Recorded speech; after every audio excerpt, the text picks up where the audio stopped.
Hello प्यारे बच्चों, आज हम नेक्स्ट वीडियो की तरफ आगे बढ़ते हैं। लास्ट क्लास में हमने पढ़ा था कि मैट्रिक्स क्या होता है, मैट्रिक्स की डेफिनेशन क्या होती है, अरेंजमेंट कैसे करते हैं एलिमेंट का मैट्रिक्स के अंदर, रो क्या होते हैं और कॉलम क्या होते हैं।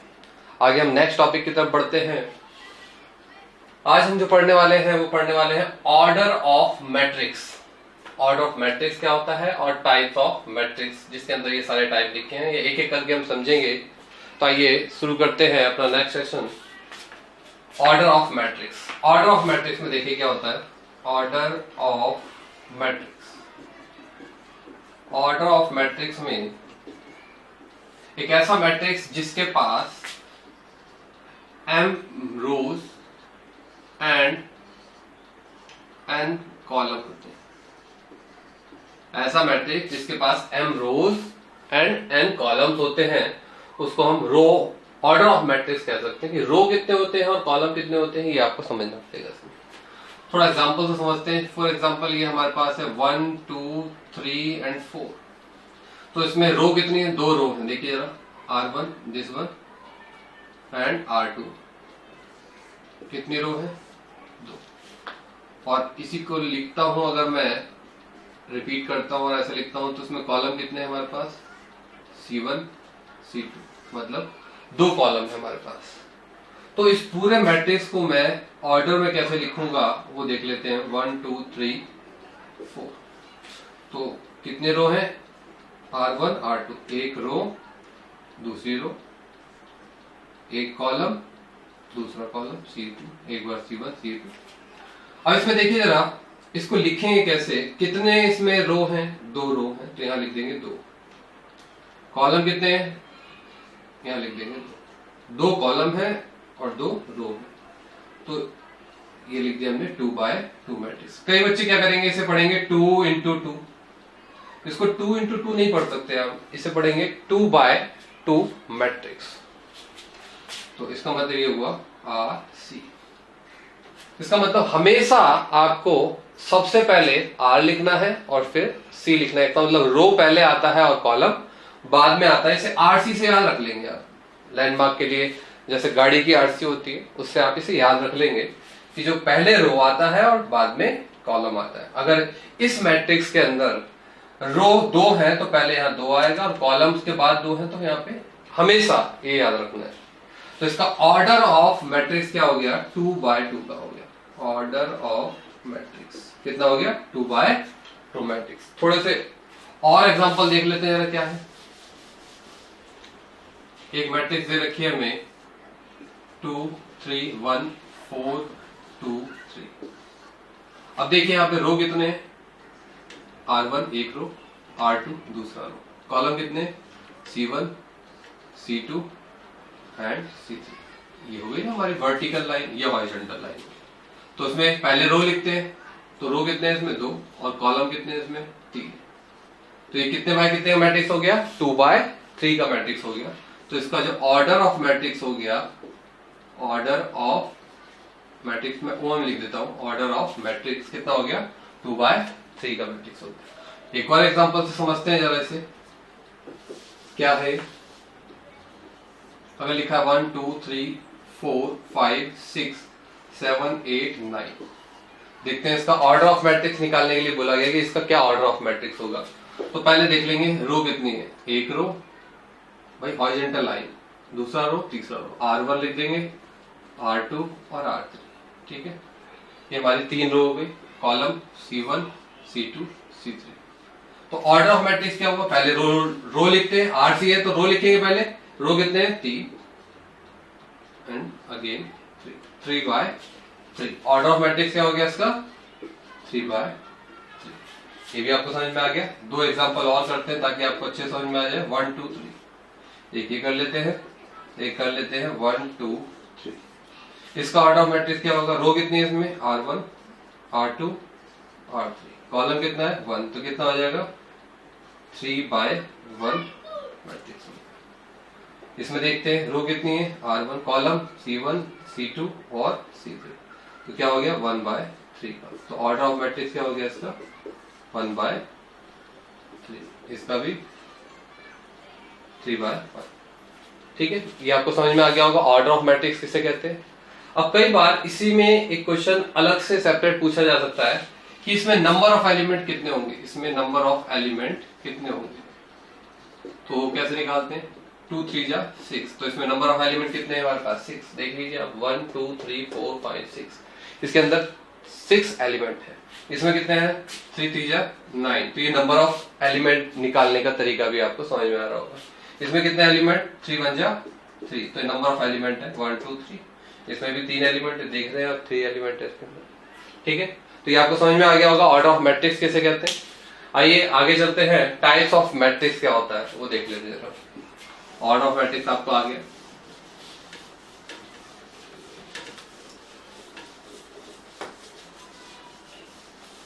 देखिए टाइप्स ऑफ मैट्रिक्स के अंदर सबसे पहला हमारा आता है स्क्वायर मैट्रिक्स।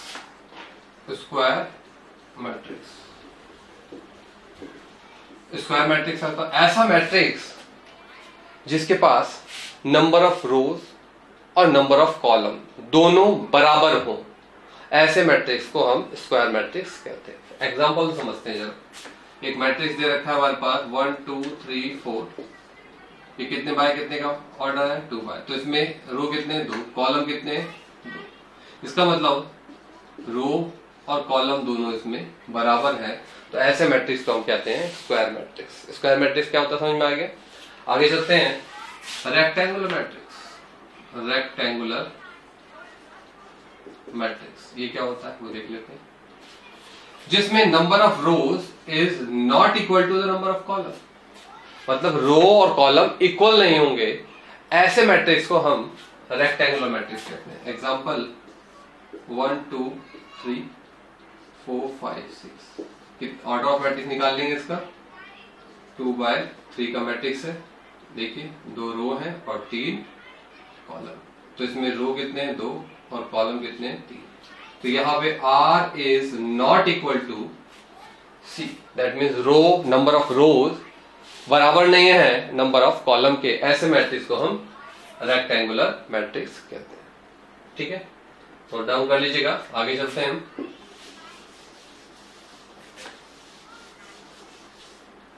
अगला आता है हमारा रो मैट्रिक्स किसे कहते हैं, तीसरा point row matrix. Row matrix क्या होता है,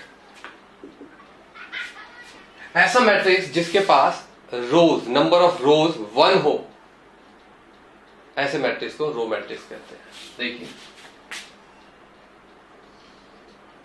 1 2 3, इसका ऑर्डर ऑफ मैट्रिक्स निकालेंगे हम, कैसे निकालेंगे, R1 है और C1 C2 C3 1 बाय 3, तो इसमें रो कितने हैं हमारे पास 1, तो मैट्रिक्स क्या कहलाएगा, ऐसे मैट्रिक्स को हम रो मैट्रिक्स कहते हैं, जिसमें नंबर ऑफ रोज 1 हो, ऐसे मैट्रिक्स को रो मैट्रिक्स कहते हैं। नेक्स्ट आता है हमारा कॉलम मैट्रिक्स। अब कॉलम मैट्रिक्स क्या होता है वो देख लेते हैं। 1 2 3, ऑर्डर ऑफ मैट्रिक्स क्या होगा इसका, R1 R2 R3 C1, तो क्या आ जाएगा, 3 रो है और 1 कॉलम, तो देखिए जरा, ऐसा मैट्रिक्स जिसमें नंबर ऑफ कॉलम 1 हो, रो कितने भी हो उससे कोई फर्क नहीं पड़ेगा आपको, नंबर ऑफ कॉलम जो होंगे वो 1 होंगे, ऐसे मैट्रिक्स को हम कॉलम मैट्रिक्स कहते हैं।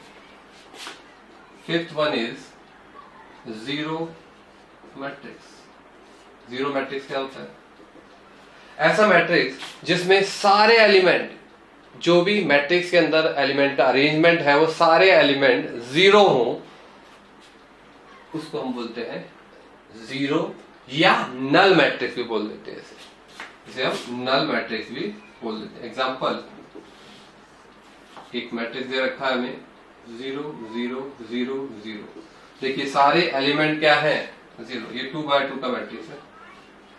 अच्छा, इसको रिप्रेजेंट करने के लिए कैपिटल O से इसे रिप्रेजेंट करते हैं, ठीक है। अगर ऑर्डर 2 बाय 2 का है, O2 लिख देंगे, O3 लिख देंगे, तो वो हो जाएगा 0 0 0 0 0 0 0 0 0, ये 3 बाय 3 का मैट्रिक्स हो गया। ये जो O3 है रिप्रेजेंट कर रहा है, ये 3 बाय 3 का मैट्रिक्स है, ऐसा लिख सकते हैं रिप्रेजेंटेशन के लिए। कैपिटल O से इसे रिप्रेजेंट करते हैं, कैपिटल O जहां होता है 0 या नल मैट्रिक्स कहलाता है, ठीक है। नेक्स्ट चलते हैं हमारे पास डायगोनल मैट्रिक्स। डायगोनल मैट्रिक्स क्या होता है, आइए वो समझ लेते हैं। डायगोनल मैट्रिक्स ये हमारा है 6 डायगोनल मैट्रिक्स। देखिए डायगोनल मैट्रिक्स को समझने के लिए आपको थोड़ा समझना पड़ेगा। एक मैट्रिक्स हमारे पास दे रखा है, 2 by 2 का मैट्रिक्स है। यहां लिखा है 1, यहां लिखा है 0, यहां लिखा है 0, यहां 2। ये कितने बाय कितने मैट्रिक्स है, 2 by 2 का मैट्रिक्स। तो डायगोनल मैट्रिक्स होता क्या है? डायगोनल जो वर्ड है वो ये होता है, थोड़ा सा आगे जब टाइप के बाद हम आगे जाएंगे थोड़ा इसके बारे में और मैं एक्सप्लेन करूंगा, फिलहाल आप यहां समझ ले। This one is not diagonal. ये जो आपको मैंने मार्क किया है अलग से, ये डायगोनल एलिमेंट कहलाते हैं। और ये जो है बाकी जितने भी एलिमेंट बचे हैं इसको छोड़कर वो सारे नॉन डायगोनल वर्ड मैं यूज करूंगा उसके लिए। तो इसका मतलब डेफिनेशन डायगोनल मैट्रिक्स की ये हुई कि जितने भी नॉन डायगोनल एलिमेंट है अगर वो 0 है तो ऐसे मैट्रिक्स को हम डायगोनल मैट्रिक्स कहते हैं। एग्जांपल से और समझते हैं जरा। नॉन डायगोनल 0 मतलब 1 2 3 ये 0 नहीं है, ये क्योंकि डायगोनल है। नॉन डायगोनल कौन से हो गए, 0 0 0 0 0 0। तो ऐसे मैट्रिक्स को हम डायगोनल मैट्रिक्स कहते हैं जिसमें all non diagonal elements are 0। The matrix is said to be diagonal matrix. कई बार क्या होता है बुक्स में कंफ्यूज करने के लिए ये लिख देते हैं डायगोनल 1 2। तो इसका मतलब क्या होता है कि डायगोनली मैं लिख दूंगा 1 और 2, बाकी सारे एलिमेंट 0 लिख दूंगा। कई बार ऐसे लिख देते हैं डायगोनल 1 2 3। तो उसको कैसे लिख सकता हूं, 1 2 3 पहले लिख दूंगा, बाकी जितने भी नॉन डायगोनल एलिमेंट हैं वहां सारी जगह 0 लिख दूंगा। तो इसमें आपको बहुत अच्छे से समझना पड़ेगा। इसको हम ऐसे भी रिप्रेजेंट कर सकते हैं। ऐसे मैट्रिक्स को हम डायगोनल मैट्रिक्स कहते हैं। ठीक है, आगे चलते हैं जरा। नेक्स्ट आता है हमारे पास स्केलर मैट्रिक्स।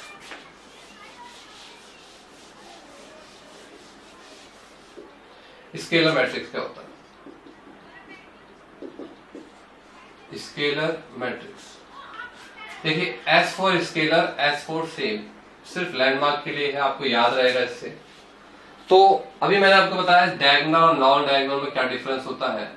ठीक है, यहां लिख देते हैं हम के और बाकी यहां लिख देते हैं 0। तो डेफिनेशन बन जाती है, अगर डायगोनल एलिमेंट सारे सेम होते हैं, S for scalar S for same, अगर डायगोनल एलिमेंट कौन से, ये वाले डायगोनल एलिमेंट अगर सेम होते हैं या कुछ भी हो सेम हो, तो ऐसे मैट्रिक्स को हम स्केलर मैट्रिक्स कहते हैं। और एग्जांपल से समझते हैं जरा।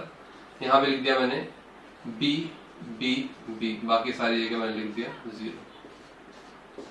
तो आप देखेंगे यहां जितने भी एलिमेंट हैं ये सारे के सारे एलिमेंट कैसे हैं, सेम। डायगोनल एलिमेंट क्या है यहाँ पे, सेम। तो ऐसे एलिमेंट को क्या कहेंगे, ऐसे मैट्रिक्स को क्या कहेंगे हम, स्केलर मैट्रिक्स कहेंगे। ठीक है, तो मेरे ख्याल से समझ में आ गया होगा आपको, स्केलर मैट्रिक्स भी समझ में आ गया। एक और एग्जांपल लिख देता हूं मैं आपकी कन्वीनियंट के लिए। यहां लिख देता हूं 3 3 0 0। ठीक है, तो ये भी क्या है, स्केलर मैट्रिक्स। उसके बाद लास्ट इज आइडेंटिटी मैट्रिक्स। इसको हम यूनिट मैट्रिक्स भी कहते हैं। यूनिट का मतलब क्या होता है, 1। अब ये क्या होता है वो देख लेते हैं। ऐसा मैट्रिक्स जिसके पास डायगोनली एलिमेंट, जितने भी डायगोनल पे एलिमेंट है वो सारे 1 हो, ऐसे मैट्रिक्स का हम यूनिट मैट्रिक्स या आइडेंटिटी मैट्रिक्स कहते हैं। इसको आई से रिप्रेजेंट करते हैं। एग्जांपल से समझते हैं। कोई मैट्रिक्स दे रखा है हमारे पास, यहाँ 1 है, ये 0 है, ये 0। तो देखिए यहाँ डायगोनली एलिमेंट क्या है हमारे पास, 1।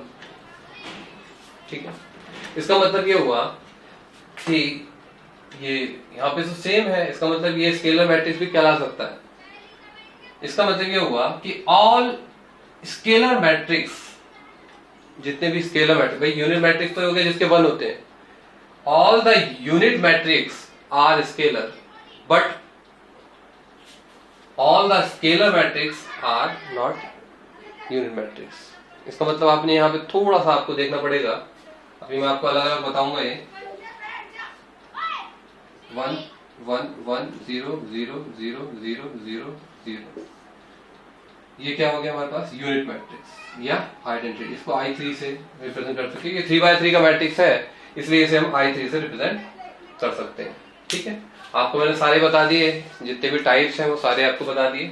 एक बार रिव्यू कर देता हूँ। स्क्वायर मैट्रिक्स क्या होता है? जिसमें जितने भी नंबर ऑफ रोज और कॉलम है वो इक्वल होते हैं। इसमें रेक्टेंगुलर में रोज और कॉलम इक्वल नहीं होते हैं। रो मैट्रिक्स जिसके अंदर रोज 1 होता है वो रो मैट्रिक्स कहलाता है। कॉलम मैट्रिक्स जिसमें कॉलम 1 होता है वो कॉलम मैट्रिक्स कहलाता है। जीरो जिसमें सारे एलिमेंट डायगनली और नॉन डायगनल जितने भी एलिमेंट है वो सारे जीरो होते हैं।